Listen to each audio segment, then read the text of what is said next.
Hey guys, it's Always Improving, and today I'm back with another Let's Make Art watercolor video. Today we'll be painting the rustic doorway. This was inspired by Sarah's trip to Italy, which is really fascinating because I went to Italy as well, and I do remember there being very large doors, and they were very pretty, and there was a lot of brick, so I think it'll be fun to kind of just remember those times when I paint this, so I'm pretty excited. The first thing I'm going to do for this project is sketch out the door, and I'll probably sketch in some of the pots and plants on the two sides of the door as well.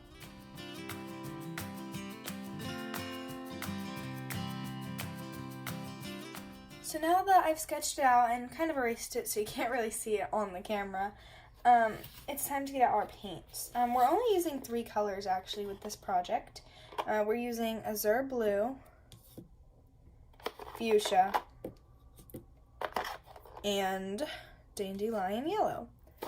Of course, because they are these 3 colors in particular, they're pretty much primary colors, and therefore we'll be able to get a wide range of colors with only these 3 paints. So it's kind of a challenge to do that. It'll be fun, I think, to work with color theory and get the colors that I want for my piece. So the first step is to paint the overall shape of the blue door.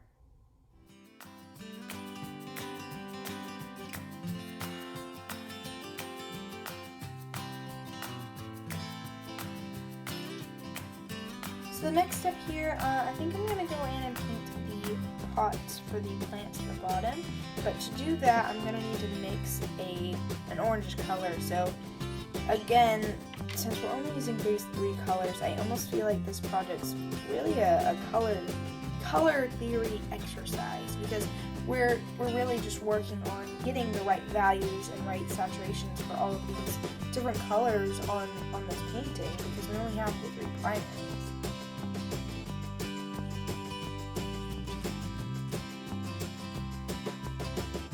I'm also going to go ahead and add the plants in above these pots and kind of just add the shadows to the pots, because it's a pretty simple shadow.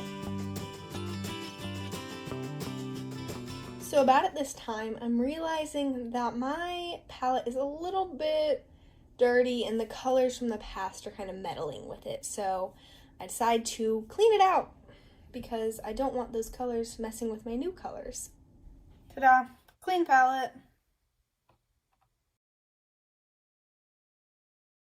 Now that I have a clean palette, I'm going to actually still continue on these pots down here. I'm not done with their shading, but then we'll move on to the bricks using about the same color as the pots. So I'm glad that I cleaned it out so I can mix a new color.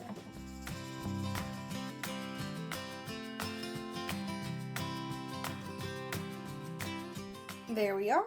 Now, like I said, I'm just going to move on to the bricks. I'm probably going to do more of the darker tone, but I guess we should mix the variety of colors. We should have darker and lighter tones.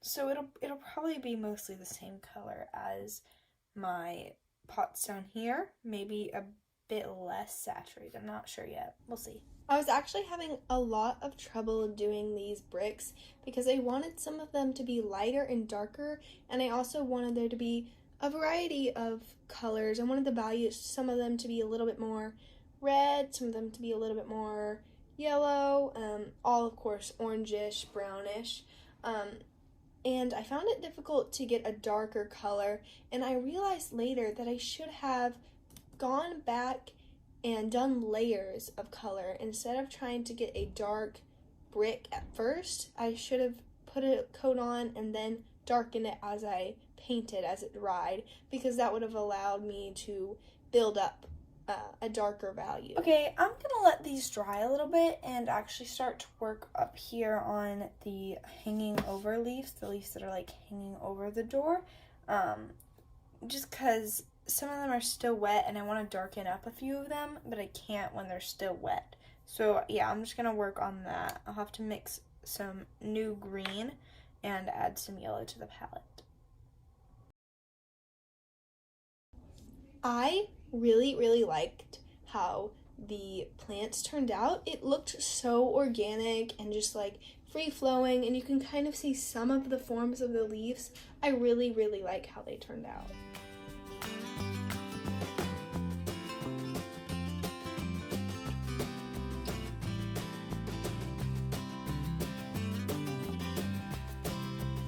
So here's the part I was talking about. I started to realize that I needed to wait for the bricks to dry to be able to build up that color, and I started being able to get a darker tone and a darker value of the brown in certain bricks, and I was able to get a variety of shades, and it looked better once I was able to achieve that.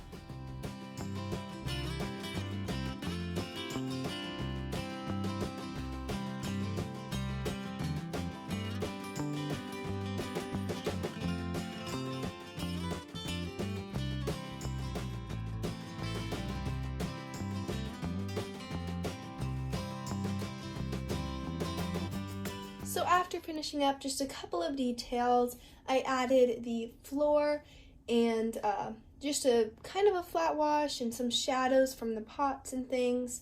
It was pretty simple.